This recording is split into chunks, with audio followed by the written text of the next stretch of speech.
welcome back. Day number 5 of this live series that I am trying out just to bring you more information, more guidance, more spiritual knowledge for your journey, especially if you're an empath, which is what we are diving into today. If you're an empath, then you can really feel and understand the energy and emotions of everyone around you. And you probably will notice that a lot of people come to you to share their frustrations or to vent or to complain, or they come to you maybe even for advice. And so you really see a lot of people in your daily life with anxiety and stress, and you want to help them, right? That people pleaser in you wants to help them, because you can feel the pain of the stress and the overwhelm that they're going through. Now, the reason why I am talking about this today is because as an empath, it is so easy for you to feel exhausted just by listening to somebody else's stress or anxiety. And it's not because you're tired of listening to them, it's because there's this energetic transfer that takes place. And when you are listening to somebody else and they are in a vibrationally low energy, that energy easily seeps onto you and it attaches onto you. So they walk away feeling better because you've shared your light, you've shared your love, your compassion, your kindness, whether you've offered advice or not, and you walk away feeling drained and exhausted. So, today's topic, we are talking about holding space for somebody else's anxiety and stress. How can you make somebody else feel better and not take on the emotional overwhelm of their situation? So I'm going to be sharing an experience that I've had recently and 3 tips that is really going to help you with holding space for other people. Now, before we jump in, I just want to say that I love coincidence. So first of all, if you're still here listening and you don't know me, my name is Sydney and I'm a spiritual mentor. I work with empaths in order to really master their energy so they can live from a more peaceful and empowered state, so they can continue to bring light, love, joy, and peace into the world while also feeling those energies.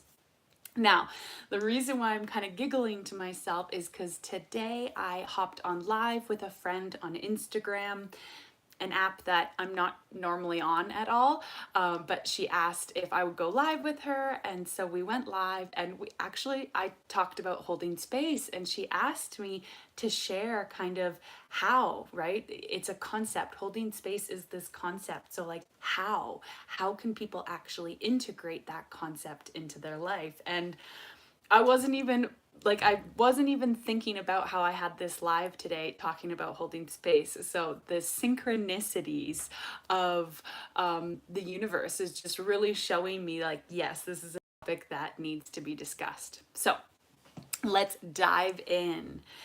Now, recently I had an experience as, again, an empath and a recovering people pleaser. Hi, my name is Sydney. I am a recovering people pleaser.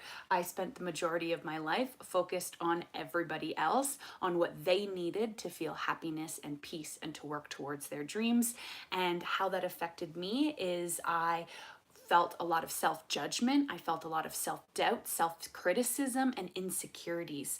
My people-pleasing tendencies focused on everyone else, and I forgot about myself. And I became a smaller and smaller version of me because I didn't believe in myself. And so in order to tap into my empathic gifts, rather than being a people pleaser, but being an empowered empath, I really had to learn self-care, soul care, who I am, who is my authentic self, and am I showing up as that version of me? So have to learn to take care of ourselves. Anyways, in this process, I've really learned my gift of being able to hold space and help somebody else feel comforted. And the reason why I've been able to do that is because I learned how to do it for myself. I learned how to hold space for myself and how to comfort myself. And so I kind of bring that ability into how I show up for other people. Now, I had an experience recently. If you watched day 4 of my live series, I talked about how I was spending time with a friend who was stressed out and there was a lot of anxiety running through her. And so go back and watch the live from day 4 to learn about how to move through stress and overthinking if you're in that position. But today it's if you're holding space for somebody else who is in that position.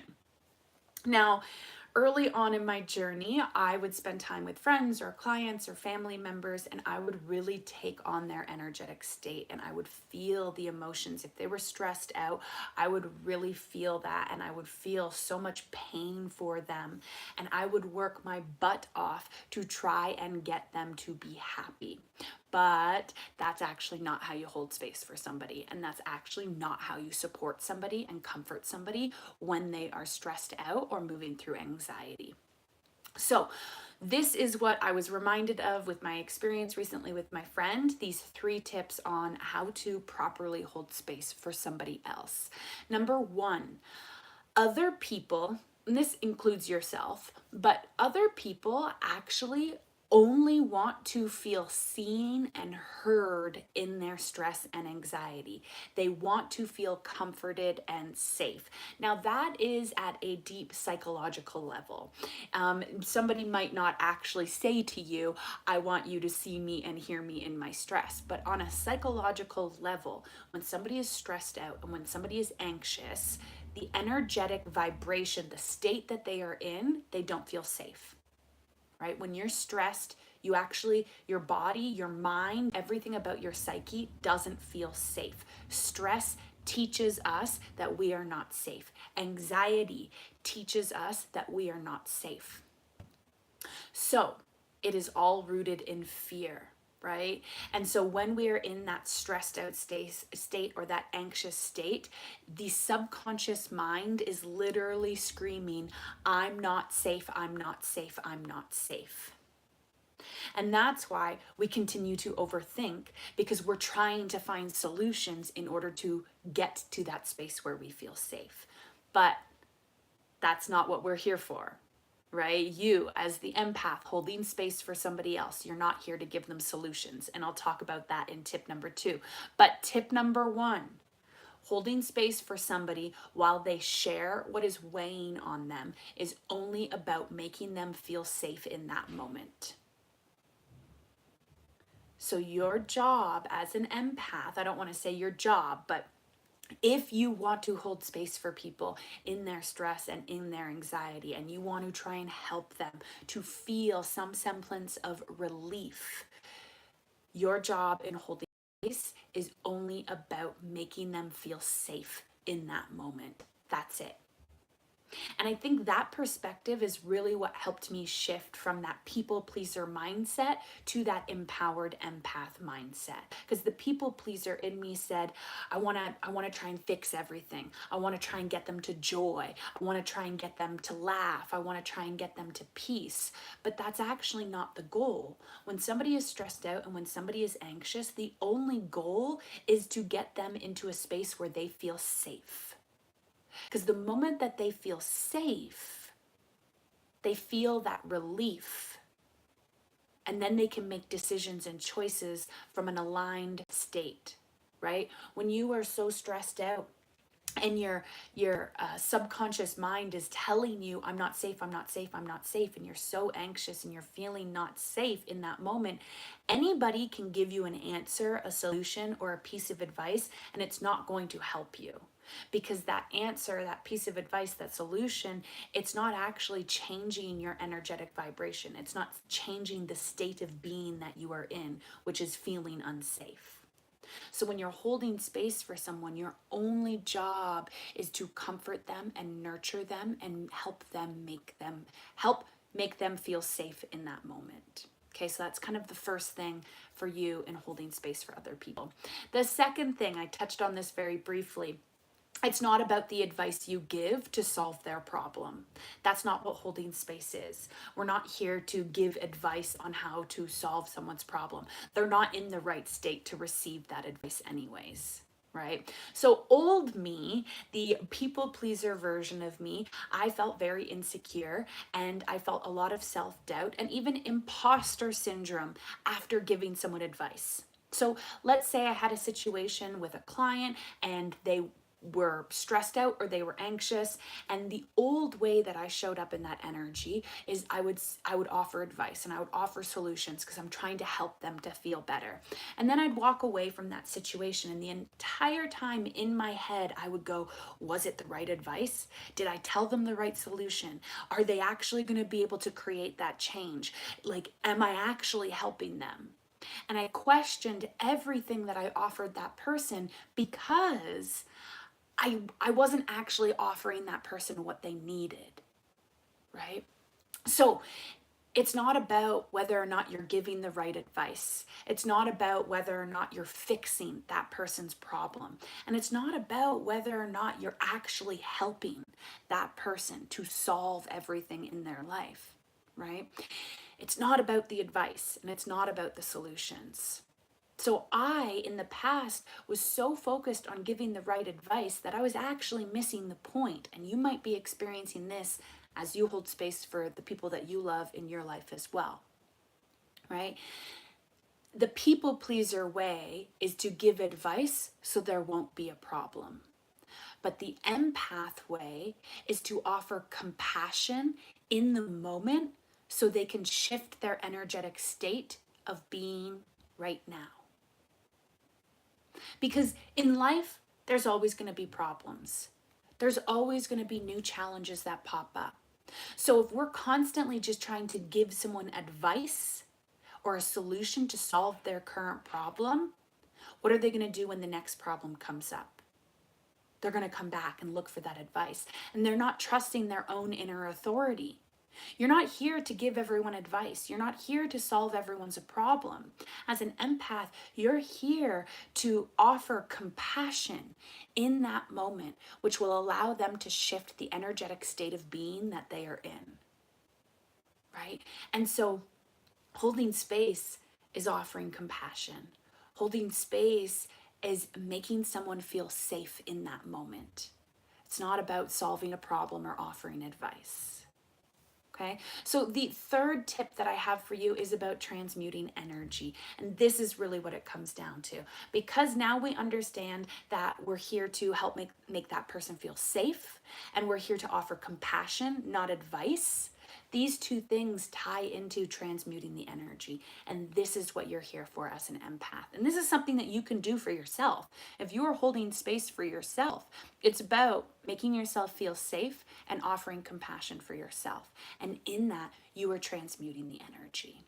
So when you're holding space for somebody else, it's really important that you're not absorbing the emotion and energy that they are in. And this is kind of what I was saying at the beginning. A lot of us as empaths, we feel exhausted and drained after listening to somebody when they're going through a difficult time, right? So what we're doing is we're absorbing that energy. And so we carry this mantra with us as empaths so we can live from an empowered state. Observe, don't absorb. Observe. Okay? So in that ability to observe, we can hold compassion. We can empathize with them, but we're not taking on their pain, right? We can see and understand that they are in pain, and that allows us to offer compassion and help them feel safe in the moment, but we're not taking on that energy, okay? So observe, cleanse, and uplift with compassion. That's kind of a 3-step process in transmuting energy. Observe what state they're in. This person is stressed out.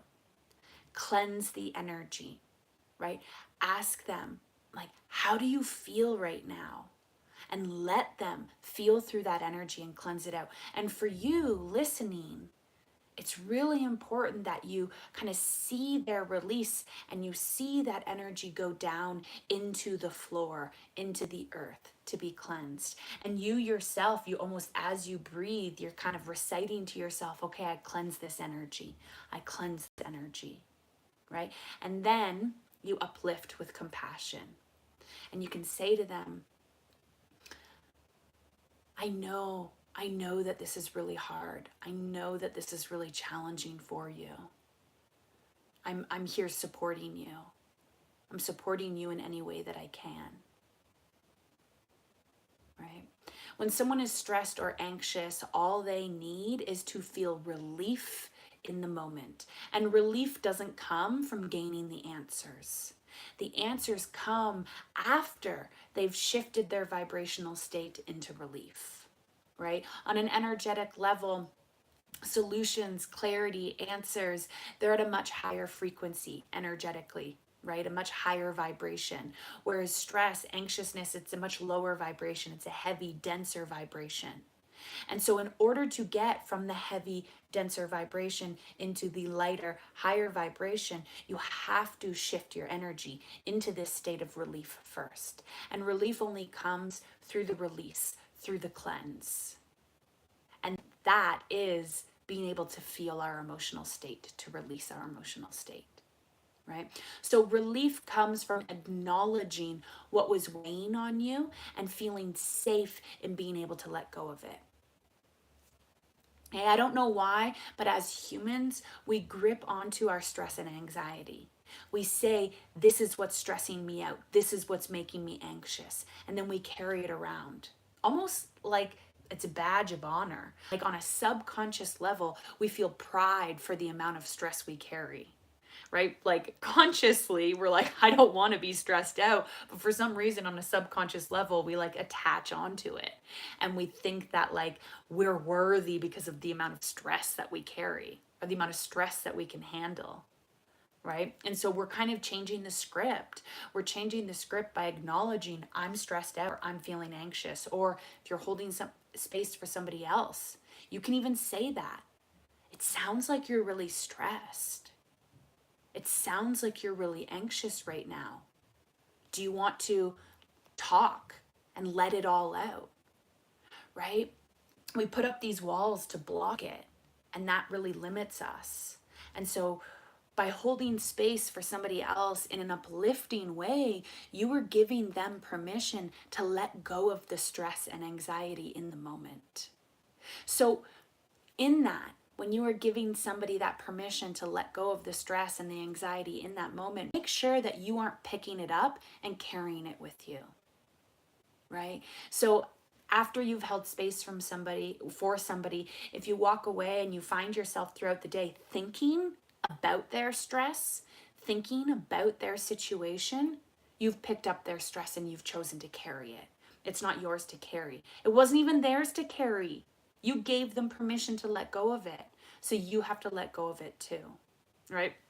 And this is something that I actually work with my clients through inside of my membership space and in my one-on-one mentoring, is really teaching that ability to transmute and let go of that energy. And it sounds simple, and it is really simple, but the integration of the practice is what's a little bit harder, because we have to show up in it. We have to turn this concept into a practice, this concept of holding space, this concept of transmuting energy into an actual practice. And it really is at the base level is feeling, allowing yourself to feel whatever emotion or energetic state that you are in. And that's something that I do with my clients. And I say, okay, take a couple deep breaths. Tap into your body. How do you feel? Can you feel the weight on your shoulders or your chest or the knot in your throat or your stomach? Right? And in that process, we bring compassion. What's weighing on you? What are the thoughts that are moving through your mind? Okay, breathe. Let that all flow out, right? And a lot of times in that, there are tears. People cry, people scream, right? That's the release. That's what we're looking for. And so when you're holding space for somebody else, allow them to cry. Tell them, if you see them kind of sniffling it back, say, it's okay, let it out. You're safe. And that is the most empowering thing that you can do in that moment. It's okay, let it out. Because you are literally giving permission to that person to let them to feel their feelings, which is the release. So the key when you are holding space for somebody else's stress and anxiety, They want to feel safe and comforted. They don't need your advice, right? They just want compassion.